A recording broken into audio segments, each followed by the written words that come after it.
Whispering while you cuddle near me, whispering so no one else can hear me. Yes, it's me. What am I doing here without my lovely music?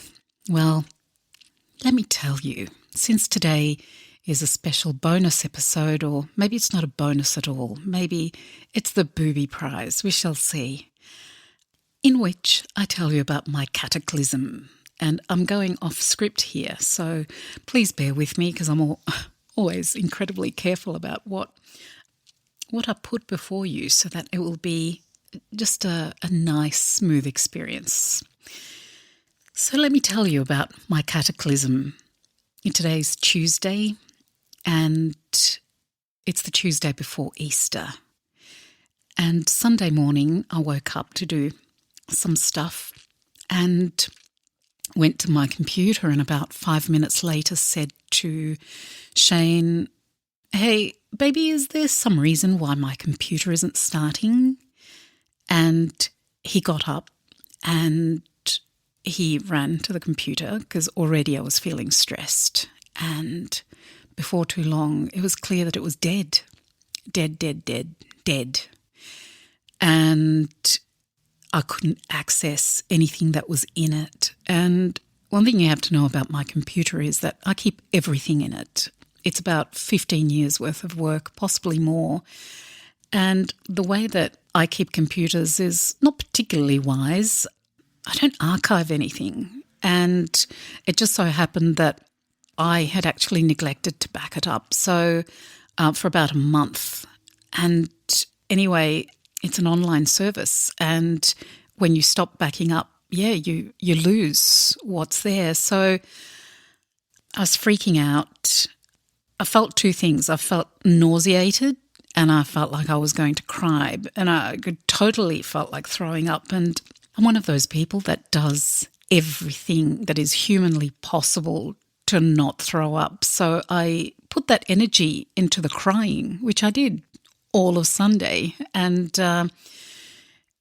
Shane, trying not to be too affected by my externalized stress, as a friend of mine calls it. He is just trying everything he could to get in there.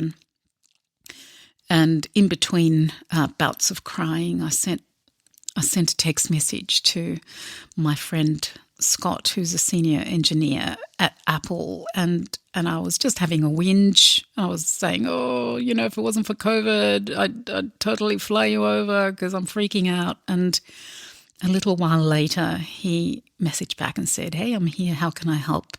And he and Shane over WhatsApp, Scott in California, Shane here in Melbourne, they're back and forth troubleshooting, and Scott set us on the right path, we think, but we haven't found anything yet. We haven't been able to access what's on the drive yet. And it could be days, or it may be never. And this is a huge thing. Like, I shared some of this on social media, and there are people who are going, "Yeah, I remember when this happened to me." And I'm going, "No, you don't know what it's like for someone like me." This is all my writing, all of it, dating back 15 years. And it is, of course, all of pillow talking. The contributor stories, the scripts, the music. Some of this stuff I can salvage because I have elsewhere, but putting it all together in a way that's easily accessible, it's going to take some time as well. Today, Scott sent me another text message, and he said that this would make a good story: the fear and trepidation of losing one's unique work to the ether. And yes, it is good material for a story, but I'm so close to it now that I fear that it's just going to be just a whine and a feel sorry for myself. But I've got to tell you this, and this is a really interesting and kind of important lesson if you're interested in storytelling, because here's what we're dealing with. What happens when you define yourself as a writer rather than saying that you write? when something like this happens, it strikes at the very heart of who you are. So you feel very, very confronted. It's got the makings for a bit of a breakdown, which I think I had on Sunday, but not quite all the way. But I'm doing some exploration because, like any girl who loves Little Women, of course, I saw myself as Jo March, always. And remember that bit where Amy burns Jo's manuscript? Wow. To this day, whenever I read that and whenever I see it in one of the movies, and I've watched everyone, by the way, including the one with William Shatner as Mr. Bear, whenever I see that, I'm like, yeah, you tell Amy, and yeah, you let the sun go down on your anger. It's absolutely, I feel that so much. But like Jo March, I'm about to see whether I can start from scratch.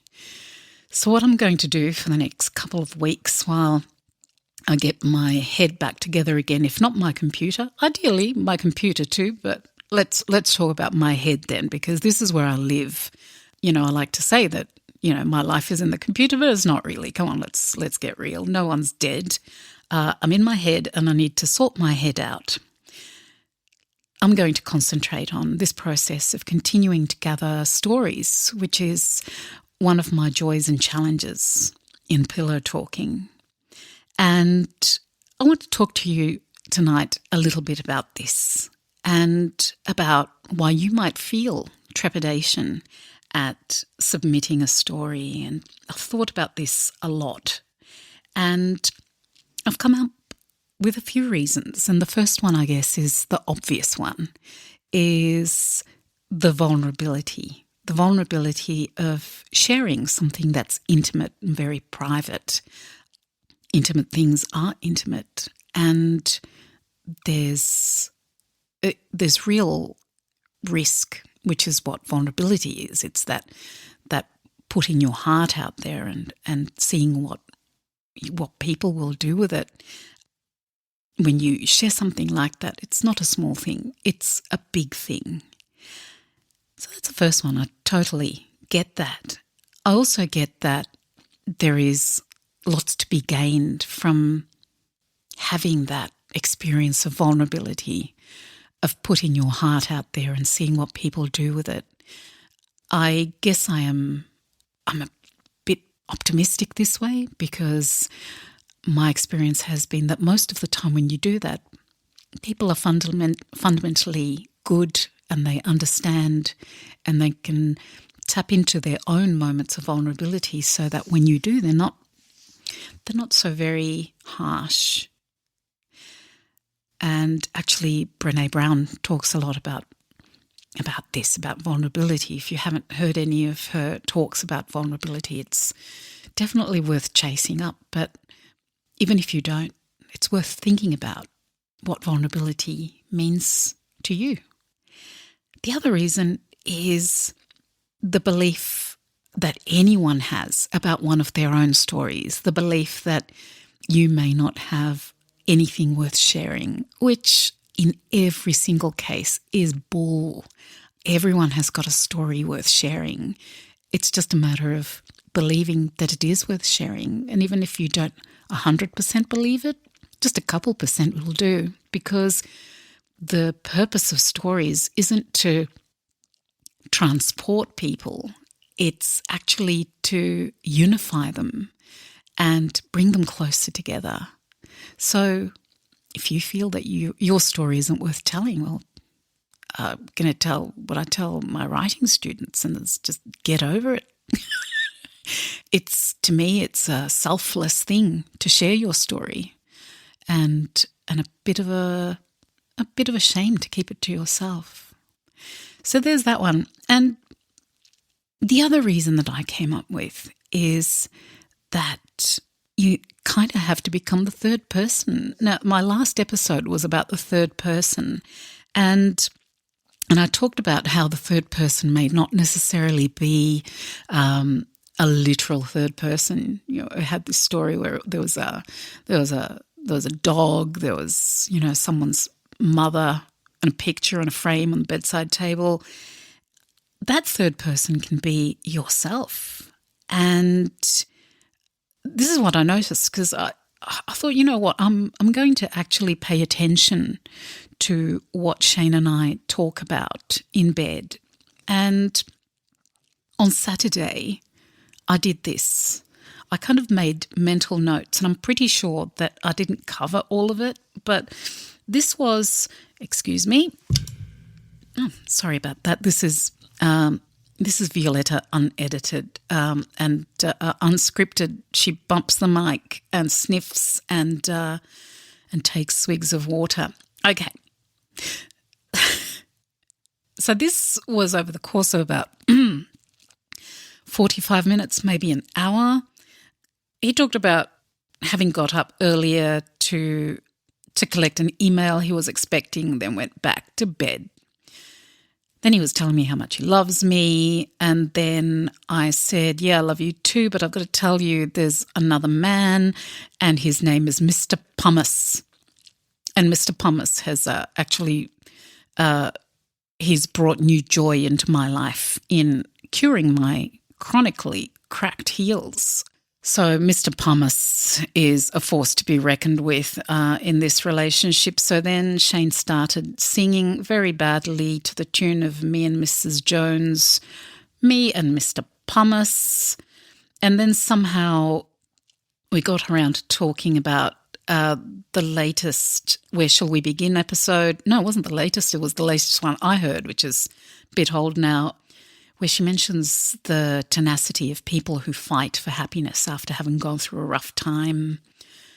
So we're talking about that. And then somehow we got to the topic of socialism and how there are so many people who can't define it. They don't know what socialism is. They just, run away from it. We started talking about taxes, of course. You can't talk about socialism without talking about taxes. We compared the tax system of Norway to that of the US.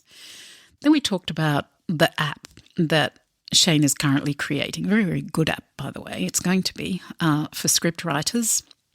And then my hand was itchy, and he had a great 2-day growth on his face. So I actually scratched my hand on his whiskers, and Shane said, "Does Mr. Pumice know about this?"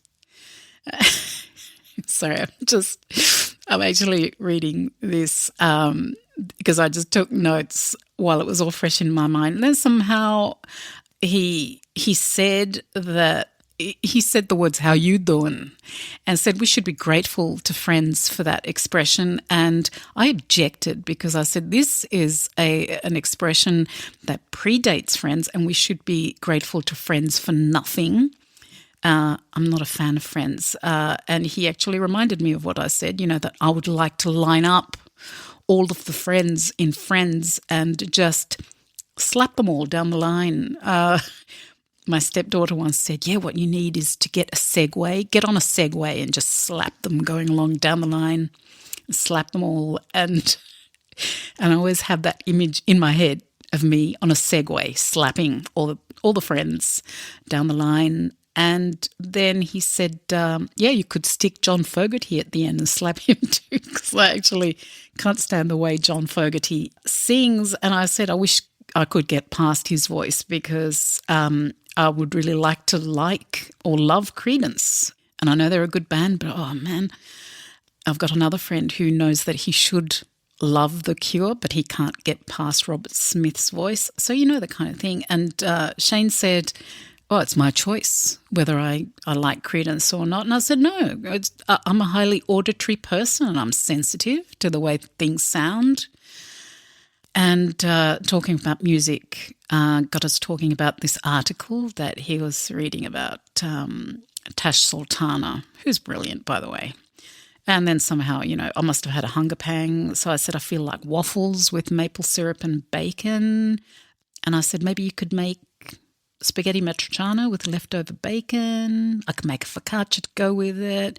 He said he'd go get bacon. How weird it is going to the supermarket with people not wearing masks now that we're at this nice steady zero COVID state.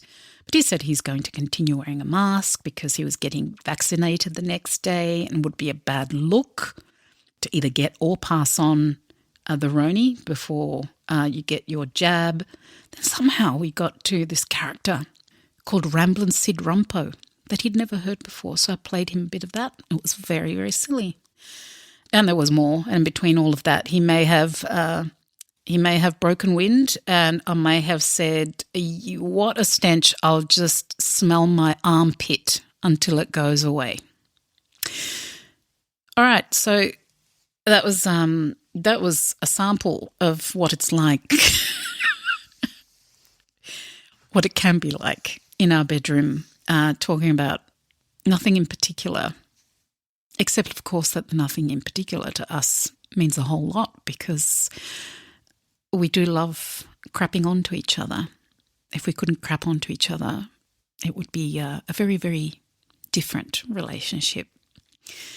So I know that it takes to kind of step away from what's going on to observe and make a mental note of the conversations you have. But you know what? I think that's okay because sometimes you have to really observe, really listen, really feel with intent to know what you truly have in that relationship. Sometimes it does take that little bit of standing aside and really just looking. So with that in mind, with the idea that sometimes we have to find out what we have, I'm about to find out what I truly have too in one of several ways. And it will be okay one way or the other, but I apologise for not having a proper episode for you today. I'm sorry that this isn't particularly polished, but I trust that you'll be here when I come back in a couple of weeks. And I will have a great episode for you then, I promise. And until then, please be kind to yourselves and each other.